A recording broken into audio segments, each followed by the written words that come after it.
Ito ay ang kalunos-lunosang nangyari sa 7 taong gulang na batang babae na si Myla Rosales. Si Myla ay isang mabait at malambing na batang babae ayon sa mga magulang nito. Hindi matatanggi na daddy's girl ang bata. Lagi nitong sinasalubong ang kanyang ama tuwing uuwi ito galing trabaho at tuwang-tuwa naman ang kanyang ama dito. Si Myla ay bunso sa 3 magkakapatid.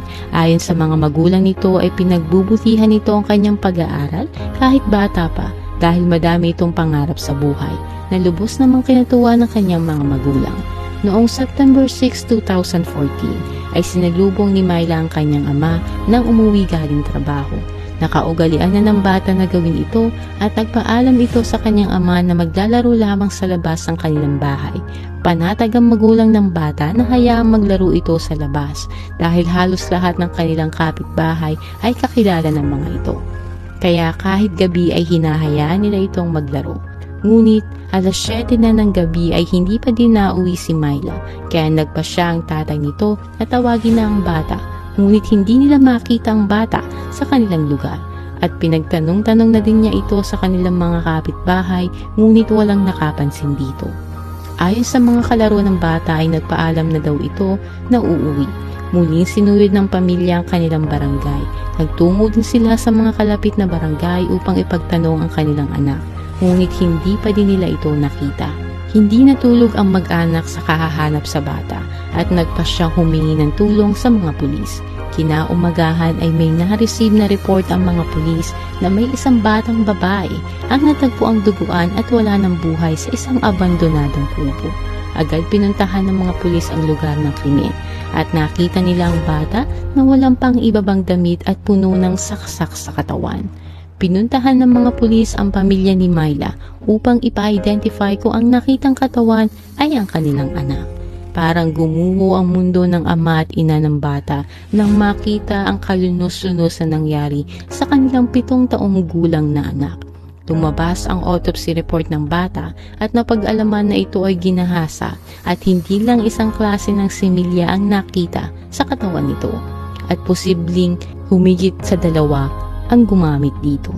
At posibleng gang rape ang nangyari sa 7 taong gulang na batang babae.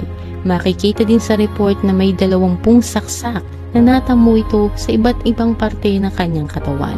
Agad nagsagawa ng investigasyon ng mga pulis at in-interview ang mga kapitbahay ng pamilya. Isang witness ang nagsabi na bago mangyari ang krimen ay may 3 lalaki ang nagiinuman malapit sa pinaglalaruan ng mga bata. Kinilala ang 3 lalaki na sina Joshua De Leon, Norman De Leon at Romulo Marquez. Agad inimbita ng mga pulis ang 3 lalaki upang tanungin sa nangyari kay Myla. Ngunit agad tinanggi ng 3 ang akusasyon at sinabing wala silang kinalaman sa nangyari sa bata at hindi nila ito kilala. Ngunit hindi kumbinsido ang mga pulis sa alibay ng mga suspect nang biglang umiyak at umamin si Norman na siya ang pumatay sa bata at sinaksak niya ito. Ayon pa dito ay kinidnap niya ang bata noong gabi at dinala niya sa tinutuluyang apartment ng kanyang ka-live-in na si Tonet de la Rama at doon ginawa ang krimen.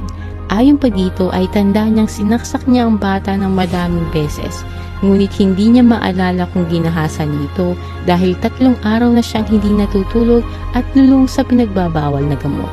Sa pag-amin ng ginawa ni Norman ay hindi kumbinsido ang mga pulis na ito lamang ang pumatay dito dahil naniniwala sila na ang 2 pang kasamahan nito ay posibleng may kinalaman sa krimen. Dahil na din sa iba't ibang klase ng DNA sa similya na natagpuan sa katawan nito. Kinausap ng mga pulis si Tonet ang ka-live-in ni Norman at ayon dito ay nang umuwi siya bandang alas 9 ng gabi ay wala si Norman sa kanilang bahay at naabutan niyang magulo at makalat doon at agad naman niya itong nilinis.